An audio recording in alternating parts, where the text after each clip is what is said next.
Oi, pessoal que está entrando aí na live. Hoje a gente vai conversar com o Marquinhos, um dos grandes, né, um dos melhores aí do nosso basquetebol. Já enviei uma mensagem para ele entrar. Estou aguardando aqui a entrada dele.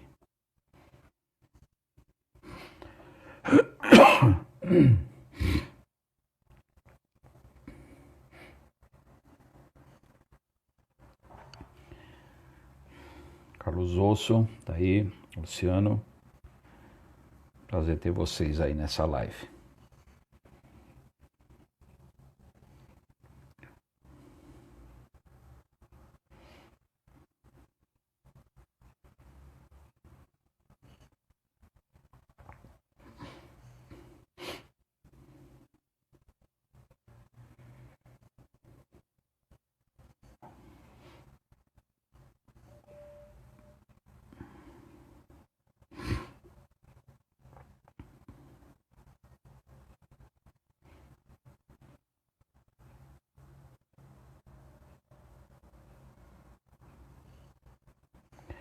Guardando a entrada do Marquinhos.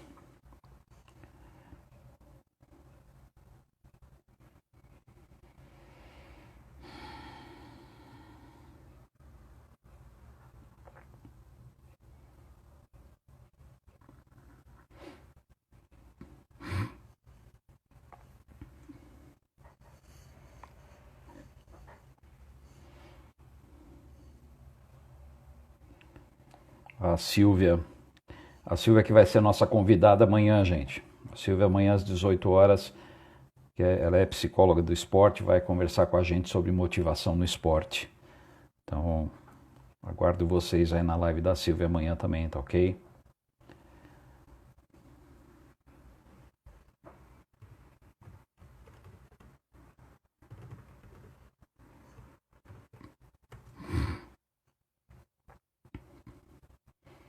Opa, Marquinhos acabou de entrar. Chamá-lo aqui. Aguardar a conexão do Marquinhos.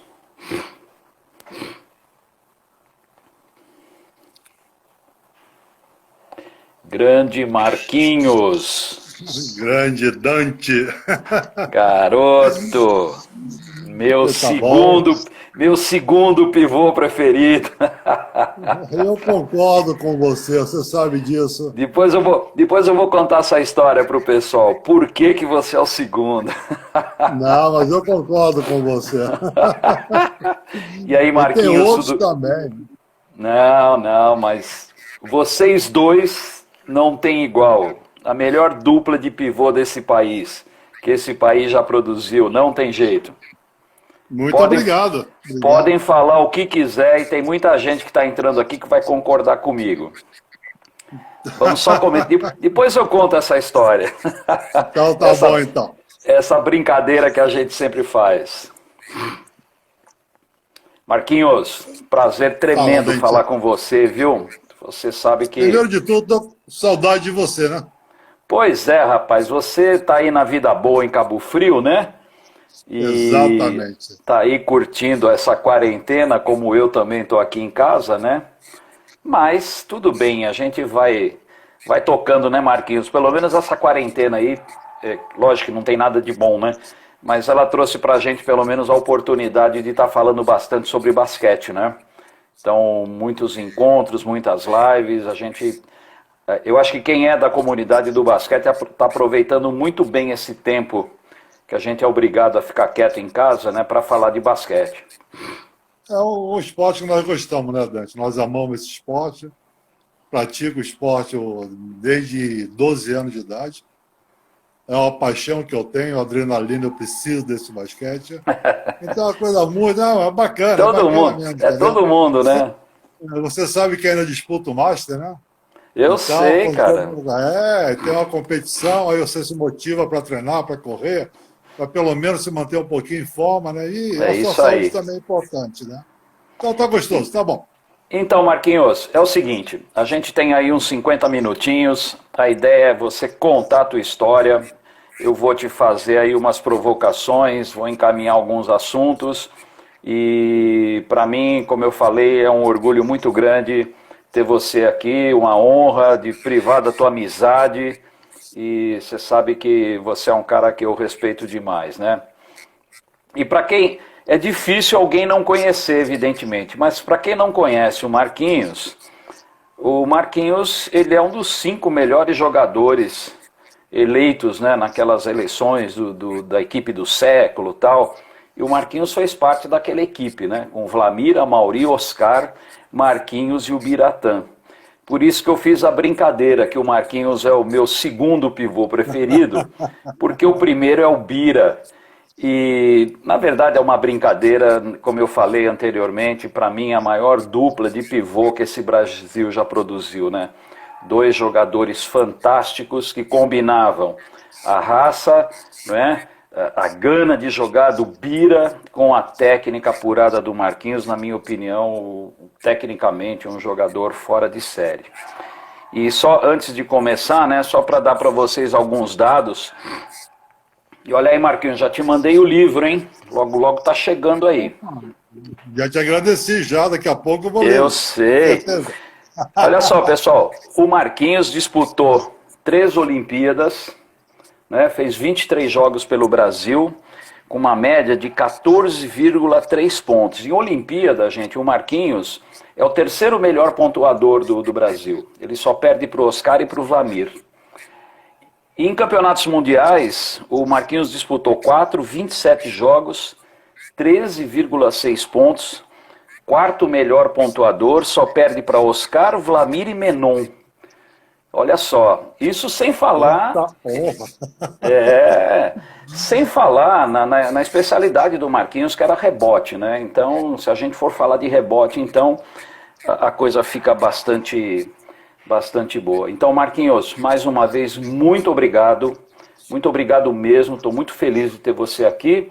E para a gente começar, Marquinhos, a gente vai dividir um pouquinho o nosso papo. Queria que você falasse um pouco, você já começou falando que você pratica esporte desde os 12, falasse um pouco da tua carreira, como é que você começou no basquete, e aí depois nós vamos falar um pouquinho da tua carreira como atleta internacional, seleção brasileira, enfim. Então, ó, fica à vontade, o papo é nosso agora, vamos em frente. Tá, então, bem, o resumo não, né?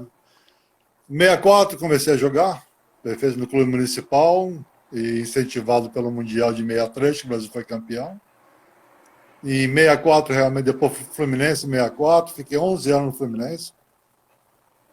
Então, coisa maravilhosa. E do Fluminense fui para os Estados Unidos, jogar em Pepperdine, onde nós tivemos presente várias vezes, né, que você foi visitar, foi uma honra incrível, né, assistir os jogos, estar fazendo cursos maravilhosos. Depois dos Estados Unidos, fui para a Itália, fiquei em Gênova durante 2 anos. São Paulo, Sírio, voltei para a Itália no time da Sinodina em Bolonha, mais 3 anos no Sírio, Flamengo, Bradesco, mais 3 anos no Sírio, encerrei minha carreira como jogador profissional e esse período todinho eu tive a felicidade de ficar 16 anos na seleção brasileira. Então foi uma coisa, né, com 3 Olimpíadas, 4 Mundiais, 4 Pan-Americanos, diversos Sul-Americanos, intercontinentais, essas Copas maravilhosas, torneios maravilhosos que nós assistimos no Ibirapuera, no Maracanãzinho. Então, tudo isso aí foi me deu muito orgulho, eu tenho muito orgulho da minha carreira, certo? Foi uma carreira muito limpa, graças a Deus.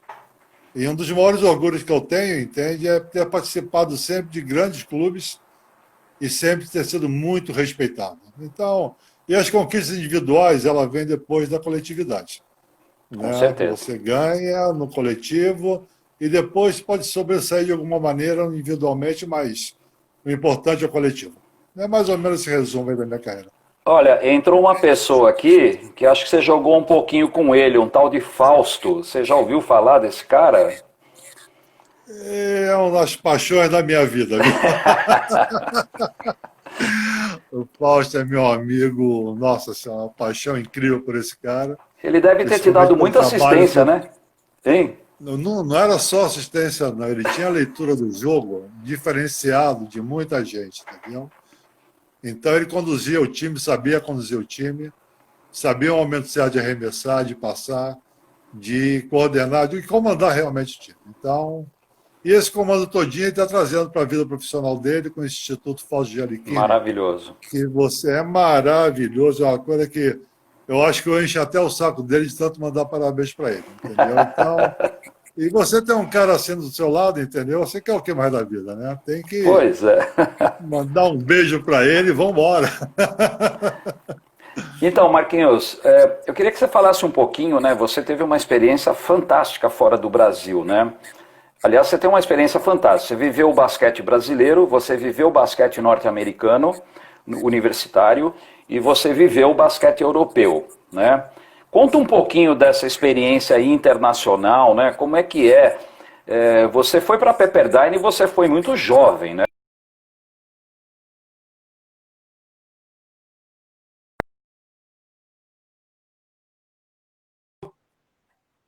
Tá ouvindo? Ah, Então tá você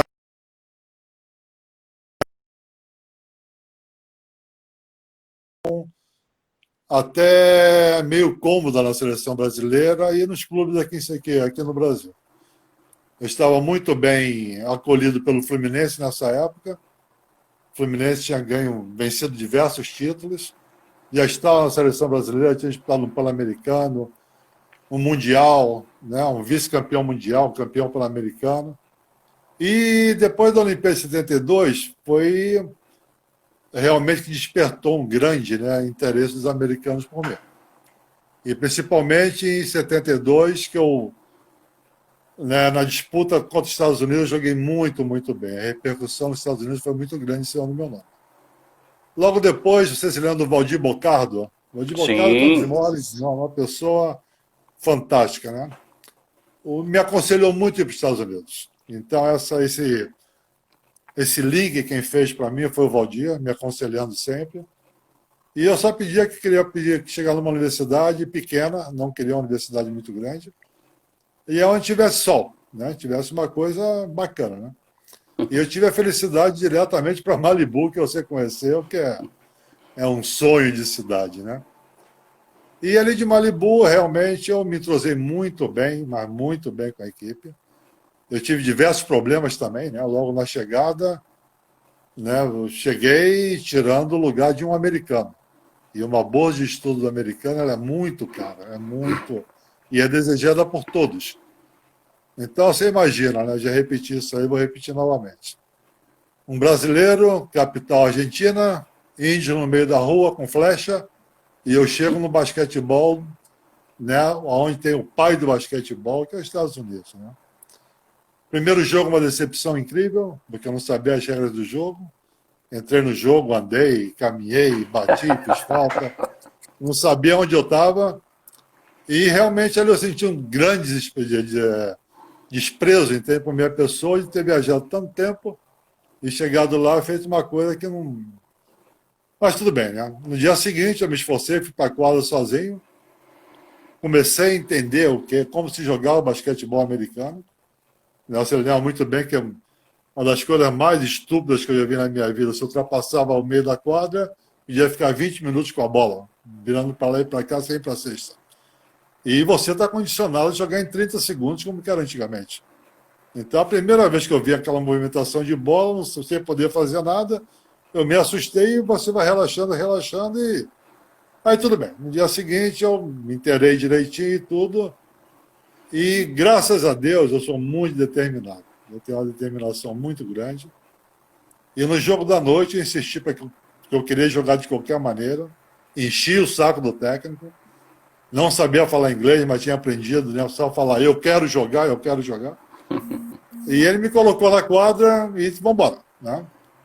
E eu terminei o jogo com 19 rebotes e 18 pontos. E ali foi uma coisa que, pelo amor de Deus, né? O negócio... Naquela época, você fazer 18 pontos era uma coisa fantástica. Agora, me pegar 18, 19 rebotes. E dali eu me tornei o ídolo da universidade, né? Fui muito bem e tudo, mas daqui a pouco sofri de boicote por parte dos jogadores. Por quê? Eu estava tirando a bolsa de um americano. Isso aí foi muito, muito pesado. e eu estava me destacando no time. Um brasileiro se destacando no basquetebol americano. Você é a prova disso, né? Você me acompanhou. E eu sofri muito com isso. Eu ia voltar para o Brasil, ia largar tudo. Não precisava dos Estados Unidos, eles estavam precisando de mim nesse momento. Mas tudo bem, continuei lá. E, para surpresa minha, né? Surpresa gostosa, o respeito veio muito grande logo depois. Né? Tive uma felicidade, nós estávamos em 420, 421 na posição lá, 21º. E no final nós ficamos entre os 16 melhores dos Estados Unidos. Né? Que é uma façanha, um negócio Sim, opa. espetacular, né? Espetacular. E eu tive a felicidade de ir muito bem, eu fui 3 vezes ao América, fui freshman do Off the Year, né? O calouro do ano, e ganhei também o MVP, né? da West.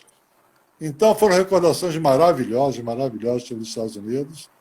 Há 5 anos atrás eu fui, né, premiado, que eu entrei no Hall da Fama da universidade, uma coisa também muito, muito linda. Todos os meus amigos, ex-companheiros de quadro, estavam presentes. Meu ex-técnico, uma coisa que me deixou super, super emocionado.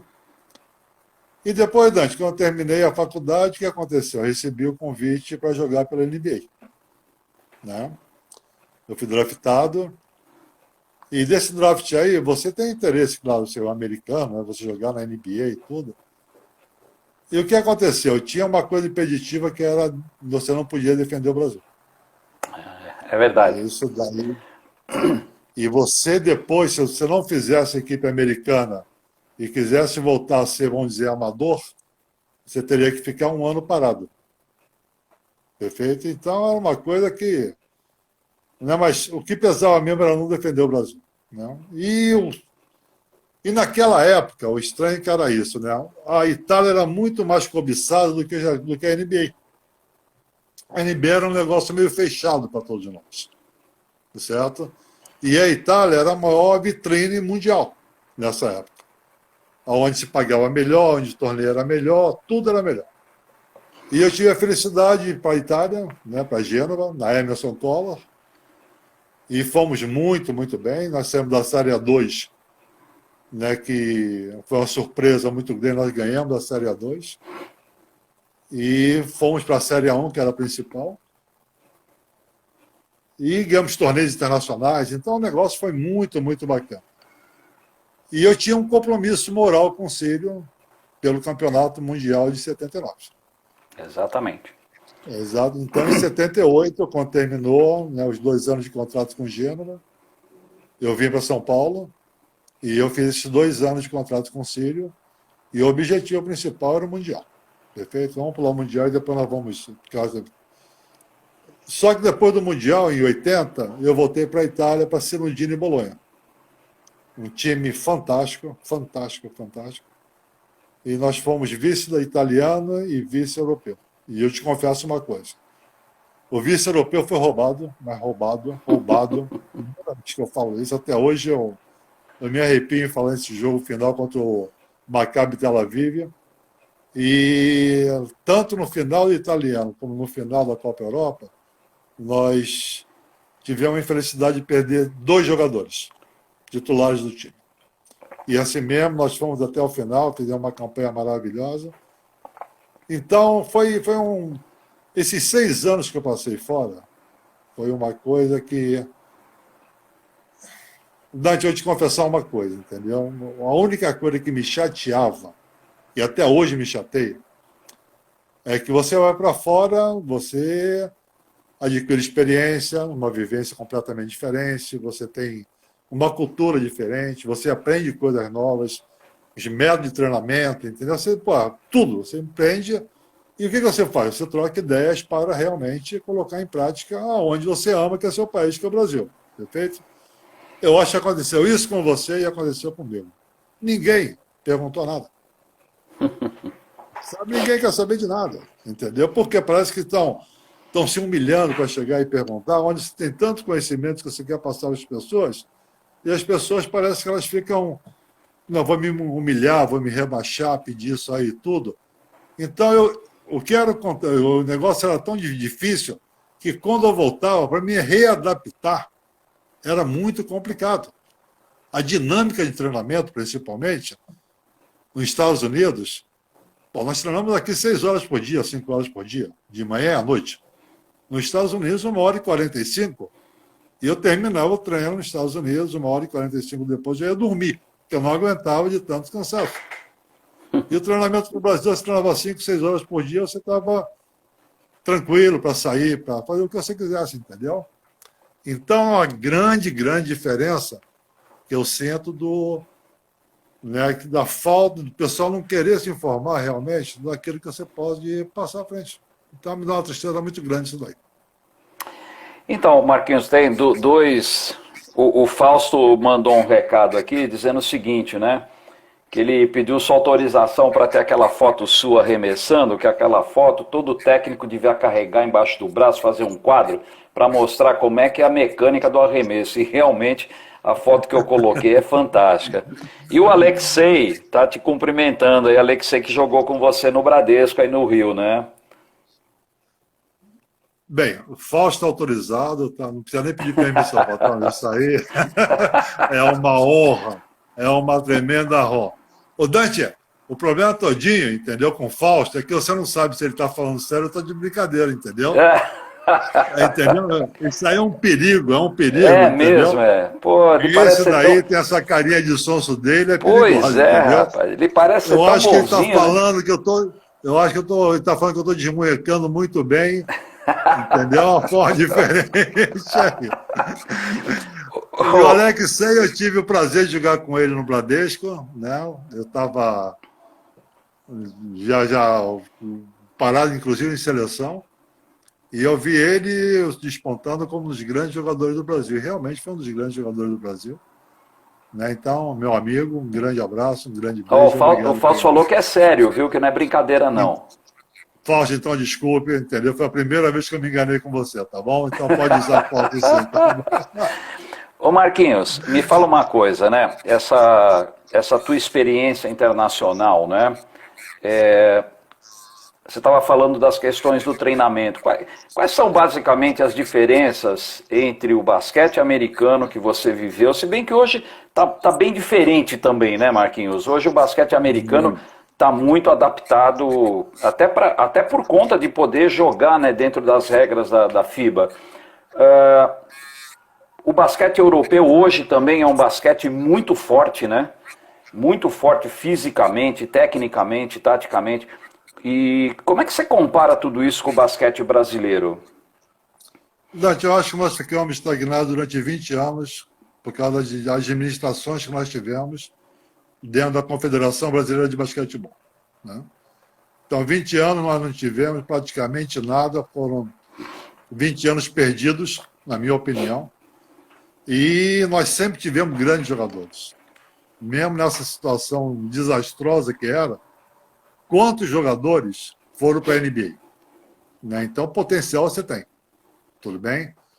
Talvez não tivesse destacado tanto na NBA, mas você está jogando no maior centro do mundo, centro mundial. Então, treinamento, você sabe como é que tem que fazer, né? A organização, entendeu? A gestão, tudo isso daí, esses jogadores podem trazer para você e passar isso para você. A sorte todinha que antigamente, por exemplo, a NBA, eu acho que eu fui o primeiro jogador a ser draftado fora dos Estados Unidos. Eu não me lembro disso. Aí me comentaram outra vez, uma semana atrás comigo, isso aí. Era um negócio tão fechado, entendeu? Que você só tinha universitário praticamente. E o nosso foco, eu me lembro direitinho, era a Itália. E eu tinha uma grande vontade de ir para a Itália por causa do meu grande amigo Biratã, que há 4 anos, 6 anos antes, foi para Veneza. E Sim. Foi muito bem em Veneza. Inclusive, até hoje ele é ídolo. Ô Marquinhos, se não me engano, o Bira foi o primeiro jogador brasileiro aí para a Itália, né? Exatamente, se eu não estou enganado. Exatamente. O Bira abriu todas as portas para nós lá, entendeu? Então, o Bira fez 2 anos maravilhosos, abriu essa porta. Então, o nosso desejo antigamente era a Itália. Nós não pensávamos em NBA. E a diferença que tinha antigamente era a dinâmica de treinamento. O treinamento nos Estados Unidos simplesmente é um jogo de basquetebol, onde vai demorar 2 horas. Então, 2 horas você tem que dar o máximo possível de você. Então, não é simplesmente treinamento de arremesso, você para, vai beber água, senta um pouquinho, faz um coletivo aqui. Não, não é isso, não. É o jogo pau, como se fosse uma partida final de campeonato americano. Então, e a determinação naquela época dos jogadores, o que é bacana nos Estados Unidos é que você sempre tem alguma coisa a alcançar. Você, né, é universitário, você quer entrar no profissional, você é obrigado a se destacar, porque senão você não faz o time, você é descartado. Então você se aprimora muito mais, porque tem gente chegando, não sei o quê. Ao contrário do que acontece muitas vezes aqui no Brasil. O jogador chega em certo estágio, ele se acomoda. Ele não tem não, já estou chegando na seleção brasileira, eu sou o 8º da seleção, eu sou o 5º, entendeu? Então não tem esse desejo, esse foco, entendeu? De ser o primeiro, de ter uma motivação maior para ele chegar. Perfeito? Eu sinto que isso aí está mudando, mas antigamente essa motivação, tanto do americano, entendeu? Como dos grandes clubes europeus, fazia essa diferença aí. Ô Marquinhos, antes de... O Robinson está dizendo que jogou com você no Góis. Exatamente. Então, vamos falar quem é o Góis. É um grande amigo nosso, foi jogador de basquetebol, técnico de São Paulo, e ele tem um centro esportivo na Granja Viana, em São Paulo, onde tem um ginásio e tem uma quadra coberta. Dante, vai lá, Dante. É a coisa mais linda que existe, certo? E nós, quando estamos em São Paulo, o pessoal lá bate bola direto, né? Então, terça e sábado, nós sempre estamos lá brincando. Terça termina o treinamento, é pizza, e sábado termina o treinamento, é churrasco. Isso aí. Ainda e bem, o Robson, né? E o Robson, um amigo que você não pode imaginar, amigo de coração. Nós rachamos muito lá mesmo. Então, lá é o seguinte, todo mundo é igual. É isso aí. Então não tem diferença. Então, Robson, um grande beijo, Robson. Então, Marquinhos, eu vou aproveitar aqui o Luiz Felipe, que jogou com você no Sírio, foi campeão brasileiro.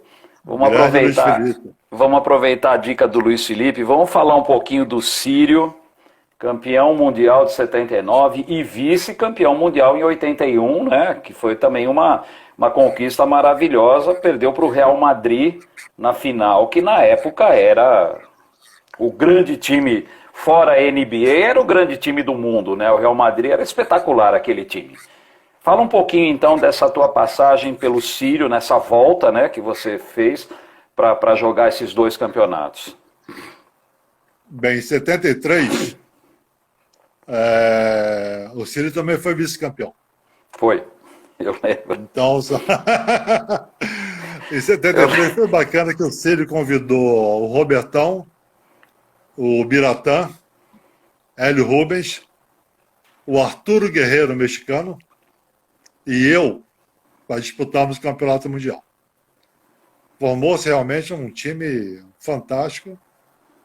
E no final tivemos a infelicidade de jogar contra o Ignis Varese, que é o famoso Móbil Giga de Varese, e nós perdemos o campeonato de 73.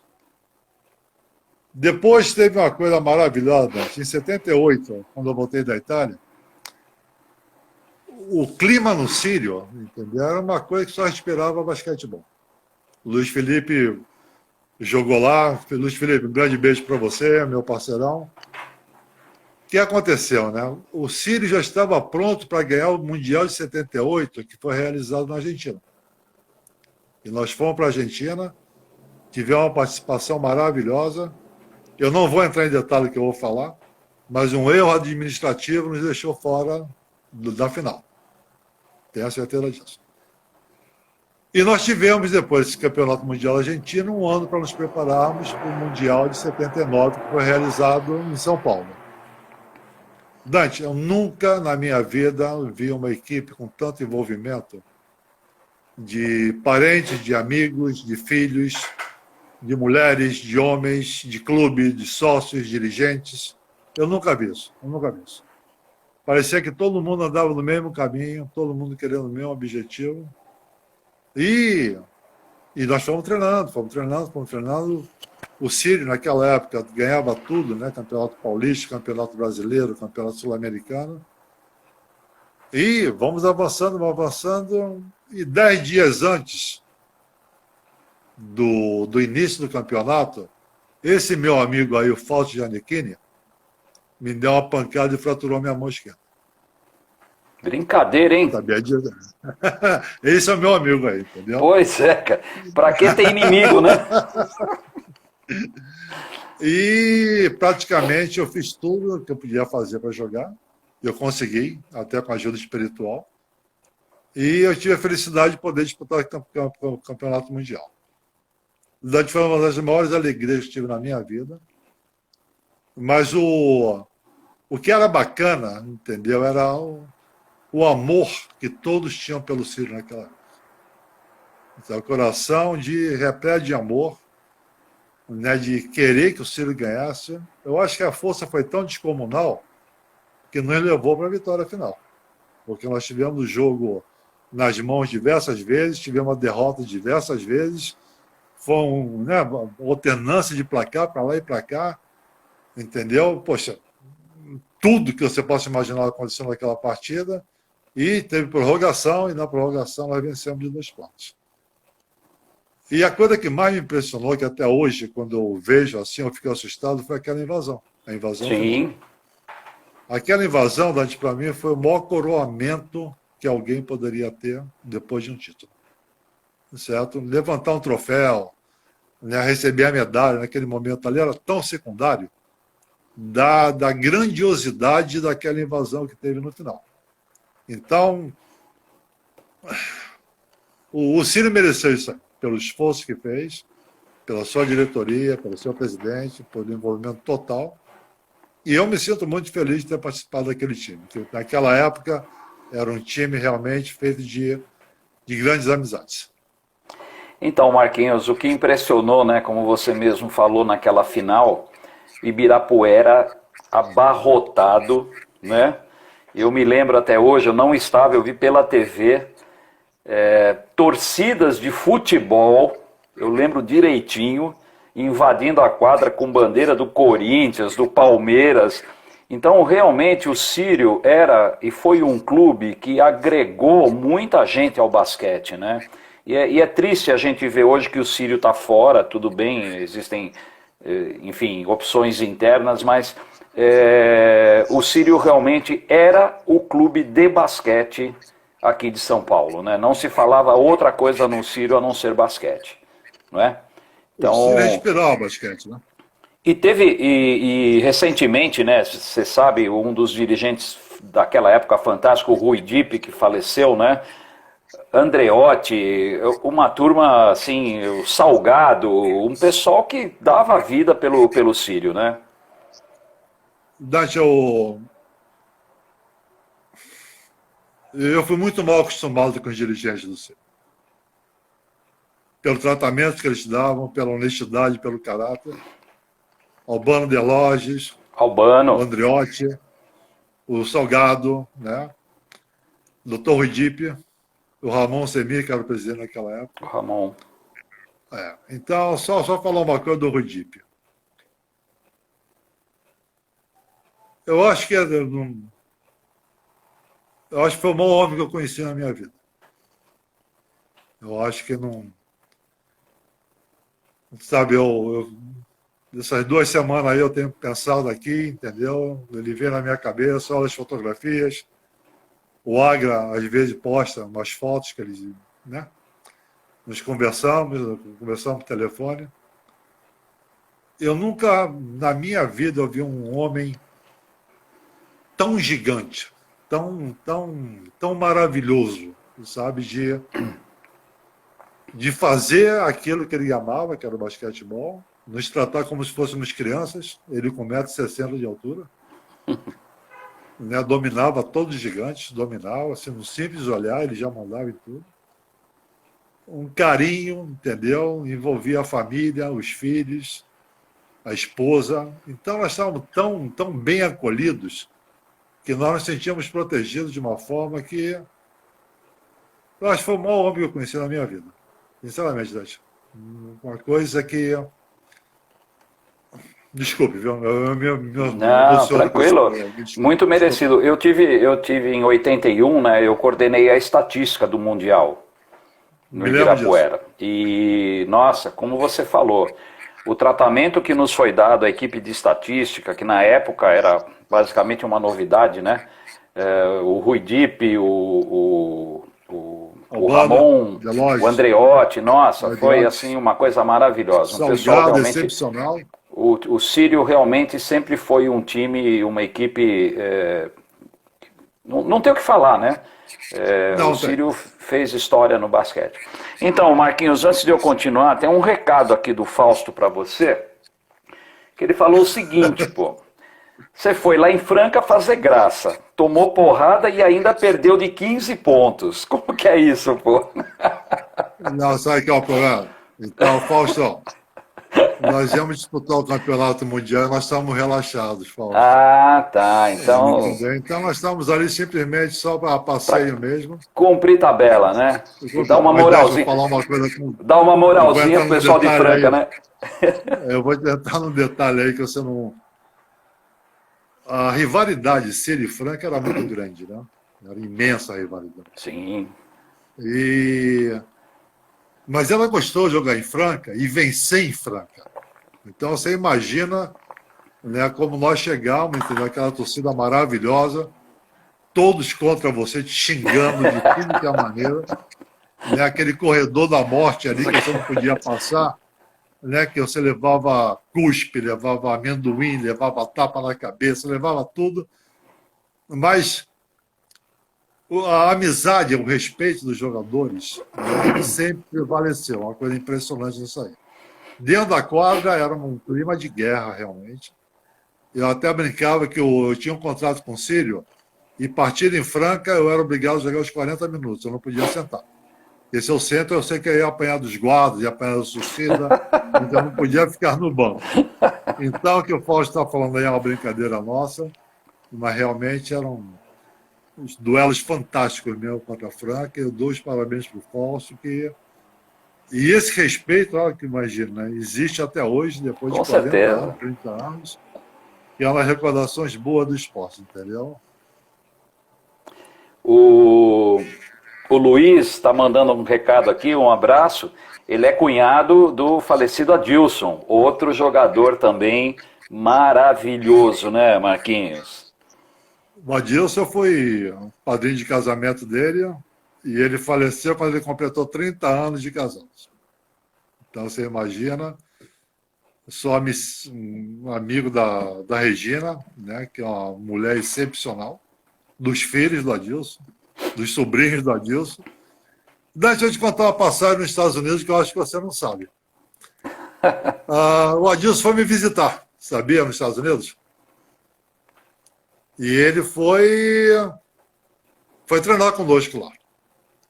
E antes do treinamento, o técnico perguntou se ele era bom, né? Eu falei, é muito bom. Mas bom quanto? Eu falei, grande jogador, muito bom. Mas comparado a você, como que ele é? Eu falei, bem melhor do que eu. O técnico falou assim, não é possível. Eu falei, estou falando sério, bem melhor do que eu. E fomos para a quadra treinar. E eu pedi para que o Adilson jogasse do meu lado nesse coletivo que ia ter. O homem que foi marcá-lo foi o tal de Danny Johnson. Lembra-se do Danny Johnson? Opa! Dante, eu tive pena do Danny Johnson. Eu tive pena. O Adilson acabou com o Danny Johnson. Acabou, certo? Então, o Adilson, para mim, foi uma das grandes estrelas do mundo de basquetebol. Um jogador fantástico, um amigo nosso, meu Deus do céu, fora de série. Eu tenho ele até no meu coração até hoje. Mas o Adilson foi um grande craque. Mas, Luiz, meu Deus do céu, grande craque mesmo, um dos maiores do mundo. Vamos aproveitar então, Marquinhos, vamos falar um pouquinho dos teus companheiros, né? Lógico que você jogou com muita gente boa, né? Mas não sei se você poderia dizer assim, destacar pessoas, como você falou do Adilson, do Fausto, internacionalmente, quais foram até os adversários, né? Contra quem você jogou, enfim. Dante, eu não vejo só o jogador, eu vejo o caráter do jogador também, certo? A maior lição que eu tive na minha vida foi com a seleção de 70, onde eu tive 11 professores. E ali incluindo, né, Menon, Vlamir Marques, Mosquita, Edivá, o Biratã, Sérgio Macarrão. Meu Deus do céu, tanta gente maravilhosa, entendeu? Que foram realmente meus professores de vida, né, dentro de uma quadra e também fora de uma quadra. Eu tive grandes jogadores no Brasil, né, como companheiros. Se eu citar, eu sempre vou deixar alguém de fora. Lógico. Certo? Eu sempre vi o Carioquinha como um gênio. Certo? Carioquinha foi um jogador espetacular. O Adilson, né, tive a felicidade imensa de jogar com o Vlamir Marques. Né, imagina jogar com o Biratã, né? Não joguei com a Mauri, que foi um dos... Então, eu sempre digo uma coisa, né? No Brasil, nós temos a felicidade de ter dois jogadores que realmente são fora de curva, né? Que é o Vlamir e o Amorim, certo? E tem uma... Então, esses dois eu destaco, como sempre, numa seleção. Seleção do mundo, os dois estão presentes. E os outros realmente são grandes jogadores, que eu respeito demais, mas eu prefiro não falar de... Mas eu tive grandes jogadores. Eu tive grandes mesmo. E internacionalmente eu posso falar sem problema nenhum, né? Eu tive um duelo muito grande com o Kosic, da antiga Yugoslávia, certo? Né? Tive com o Radovanovic, também da Yugoslávia. Tive com o grande Meneguin, da Itália. Saía faísca a todo lado. Com o Kachenko, Alexander Belov, né? O Sabonis, certo? Então, Dante, eu realmente às vezes eu fico assim, eu olho, entendeu? Eu falo assim, meu Deus, com o físico que eu tenho, jogar contra esses jogadores era a coisa mais impensada da vida, entendeu? E o Brasil, nós tínhamos grandes jogadores como o Biratã, entendeu? O Adilson, eu, Carioquinha, todo mundo querendo marcar esses grandes jogadores, que foi da nossa época, da nossa geração. E depois entrou na outra geração também, com Oscar, Marcelo, Israel, Gerson. Né? Então, eu participei de 3 gerações no Brasil e as 3 foram fantásticas, né? Deixando o Brasil entre os 4 primeiros do mundo. Sempre, né? Sempre entre os 4, sempre, né? Foi assim, entendeu? Sempre e eu tenho certeza, Dante, e eu tenho certeza que isso vai voltar ainda. Eu tenho certeza. Tomara, entendeu? Né? Não, o trabalho que está sendo feito na Confederação, eu estou repetindo isso aí toda hora. Não é um trabalho para você bater palma daqui a 2, 3 anos. É um trabalho de 10 anos, no mínimo. Perfeito? Porque o que mais falta no Brasil é esse orgulho que nós tínhamos de defender, entendeu? O país. Eu não estou falando só do jogador, não. Estou falando de todo, em geral. Então, de dirigentes, de técnicos, de comentaristas, de jornalistas, de tudo que você possa imaginar. Você sabe chegar assim, o Brasil está chegando para disputar uma Olimpíada para ganhar. O Brasil está chegando para o Mundial para ganhar, não é para participar. Perfeito? A coisa mais triste da minha vida foi quando o Brasil comprou uma vaga no Campeonato Mundial. Isso é uma coisa que, até hoje, quando eu penso nisso aí, me dá arrepio. Sabe? Isso aí é uma falta de dignidade muito grande. Sabe? Então, esses eram os dirigentes que nós tínhamos na época que levaram o Brasil nesse lugar aí. E nós vamos voltar a ser grandes novamente. Se Deus quiser. Marquinhos, e os técnicos? E os técnicos? Fala um pouquinho dos seus técnicos, né? Tanto aqui do Brasil como fora. No Brasil eu tive grandes técnicos. Né? Vou mencionar aqueles que eu me adaptei. Eu tive um técnico de fundamento chamado Orlando Gleck no Fluminense, que tudo que você possa imaginar de fundamentos que me ensinou foi esse homem daí. Orlando Gleck, um senhor com 1,60 m, um problema seríssimo no fêmur, andava de bengala e tudo, mas uma pessoa fantástica. Aí eu tive o grande Canela. O Canela foi uma pessoa que... Eu vou contar a história, Dante, só para você ver como que era o Canela, né? O Canela me convocou para a seleção de 70 e deu uma declaração que o time era Marquinhos e mais 11. Dá para você imaginar isso? Eu tenho esse recorde de jornal até hoje comigo.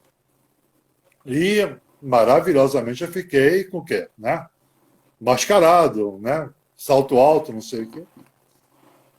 E realmente eu era eu e mais 11. Entendeu? Só que do outro lado lá tinha o Vlamir, tinha o Rosa Branca, o Biratã, o Menor, o Joy, né? O pessoal meio fraco, né? Aí no dia da apresentação, né, o que eu falo de técnico que é maravilhoso, né? No dia da apresentação eu estava de salto 15. Eu estava com salto alto mesmo. E na apresentação todo mundo me entrevistando e eu falando, não, vai ser um campeonato maravilhoso, aquelas coisas todinha, baboseira. Canela me pegou pelo braço e me levou para o reservado, né? Um cantinho lá e tudo. Colocou o dedo na minha cara e falou, seu merda, seu bosta, você vai para o Mundial. É você e mais 11. Você não vai jogar, só vai para aprender. Eu desci do salto 15, coloquei uma rasteirinha e, bem humilde, foi uma das maiores lições que eu recebi na minha vida, sabe? Então, logo depois do Canela, né, uma pessoa fantástica, em todos os sentidos, eu tive o Edson Bispo dos Santos, que também foi um técnico muito importante. E um baita pivô, né? Um baita pivô, nossa. Não, mas, Dante, e principalmente como amigo. Amigo, o Edson sempre foi um cara muito fantástico. E o Edivar é uma pessoa que o velho Jacu lá não é fácil não, entendeu? É uma pessoa que eu amo de paixão, respeito, desde o Mundial de 70, que eu aprendi com ele, você não pode imaginar. E eu tive dois técnicos, né? Nos Estados Unidos, que é um grande amigo meu, o Gary Coulson, e tive o Asa Nikolic. O Asa Nikolic, um técnico jugoslavo, e era considerado o melhor técnico da Europa quando eu estava na Sanudini. E realmente eu diferenciava de muitos técnicos. Então foi mesmo já com 28, 29 anos, o que eu aprendi com esse homem você não pode imaginar.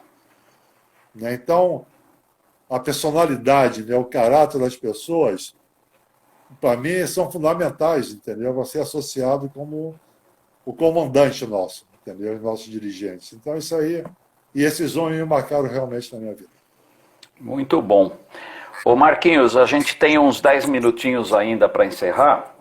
Eu não quero encerrar que a gravação caia, né? Eu não gosto disso. Então eu queria que você falasse agora já para a gente caminhar para o final, e algumas pessoas pediram aqui para você falar do seu projeto aí em Cabo Frio. Você está desenvolvendo um projeto, não é? Eu vim para cá sem muitas pretensões. E fiquei ocioso aqui, né? E até nós temos conversado já naqueles cafés que nós tomávamos, Dante, né? Opa!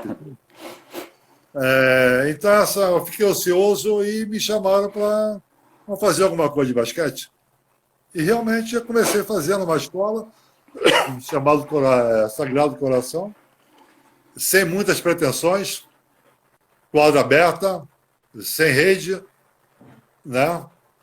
E a criançada vão chegando e tudo. E, Dante, a coisa mais importante, a alegria que você sente em passar algum ensinamento para essa criançada, não só de basquetebol, como fundamento e tudo, mas com postura. E elas olhando para você e você podendo passar isso, é uma coisa tão gratificante, né? Que eles perguntam como que é a história, aí você conta um pouquinho, o que é uma Olimpíada, né? Você fala de grandiosidade de uma Olimpíada, comparado com o Pan-Americano, com o Mundial, o Sul-Americano. Então, tantas coisas que porque você não é um técnico, você é um educador. Sim. Você está ali para educar, certo? Então, e os princípios todinhos familiares que eu tenho, princípios religiosos, essas coisas todinhas, eu procuro passar para essa garotada. E eu considero eles como meus filhos, meus netos. Não tem como não fazer isso. E a única coisa que eu peço ali, entendeu, é respeito, disciplina, obediência à hierarquia, né? De todo mundo tem uma hierarquia, né? Isso aí para se reportar. Então está indo muito, muito bem, né? Esse ano eu tive uma alegria imensa, que o negócio começou a encher e daqui a pouco começa a pandemia, onde nós tivemos que paralisar tudo, né? Mas estamos em permanente contato com a criançada e logo, logo nós vamos colocar a criançada para disputar campeonato. Aí vai ser mais gostoso ainda. Eu vou Então, precisar da sua ajuda, viu? opa, tamo aí. Antes de terminar, eu não posso deixar de contar uma história do Marquinhos lá em Malibu, em Pepperdine. Nós estávamos em 7 técnicos, fomos fazer um estágio, ficamos um mês na UCLA e fomos para Pepperdine ver o Marquinhos, fomos na casa dele e voltando de um jogo, o Marquinhos tinha uma daquelas peruas que cabem um time inteiro de basquete, né? E o Marquinhos nos deu uma carona e de repente a tal da perua começou a pegar fogo e foi uma correria, veio bombeiro, veio ambulância, nós movimentamos a Califórnia inteira naquela noite. Tá lembrado disso, Marquinhos? Estou lembrado, inclusive aquela vez que a minha ex-esposa estava grávida. Isso, exatamente. E eu estava com o meu cachorro, um dog alemão imenso. Enorme. Enorme, entendeu? Então nós éramos 7 técnicos, eu, minha ex-esposa e o cachorro no carro. Imagina o tamanho da perua, né, gente? Exatamente. E nós começamos a bater ali naquelas lombadas e começou a pegar fogo no óleo e começou a vazar. E foi uma coisa bonita, né? Não dava para encerrar sem contar essa história, hein, Marquinhos? Pelo amor de Deus. Nós demos várias risadas naquilo ali, viu? Gente, olha, para mim foi tava faltando um pivô no meu time aqui, né? Porque olha só, já participaram dessa live o Dodge, o Guerrinha, o Cadu e o Fausto, tudo armador, né? Quer dizer, um time só de armador. Tava faltando um pivô. E aí tá o pivô e eu fico realmente muito feliz de ter o Marquinhos aqui com a gente, um cara que eu admiro demais, a gente já teve vários papos aí fora a quadra. E Marquinhos, eu queria que você agradecer, antes de terminar, passar para você, falar que amanhã às 18 horas nós vamos ter um encontro com a Silvia Deschamps, ela é psicóloga do esporte, ela vai falar sobre motivação no esporte, é um tema muito legal, estão todos convidados. E Marquinhos, eu queria que você rapidamente aí encerrasse e fica com Deus aí, você é um cara realmente que mora aqui no meu coração, tá? A recíproca é verdadeira, você sabe que você mora aqui também, né? Dante, falar de basquetebol, fazer basquete, praticar basquete, você sabe que tanto você como eu, isso aí tá enraizado dentro de nós, né? Então, o que nós podemos fazer pelo basquetebol, nós podemos ajudar fora da quadra, dentro da quadra, numa entrevista, num live, alguma coisa, me dá muita honra de estar participando, porque sempre vai engrandecer o nosso esporte. E eu amo esse esporte daí. Mando um beijo para você no coração. Muito obrigado por essa oportunidade. Você sabe que pode contar sempre comigo. Valeu, Marquinhos. Um beijão. Gente, muito obrigado aí pela presença, tá? E continuem atentos aí que ainda tem muita coisa para acontecer, porque pelo jeito essa quarentena vai longe. Então nós vamos ter muito basquete para falar. Marquinhos. Um abraço, Dante. Tudo de bom. Um abraço a todos os ouvintes aí, viu? Muito obrigado. Beijão. Tudo de bom. Um abraço. Beijo. Tchau.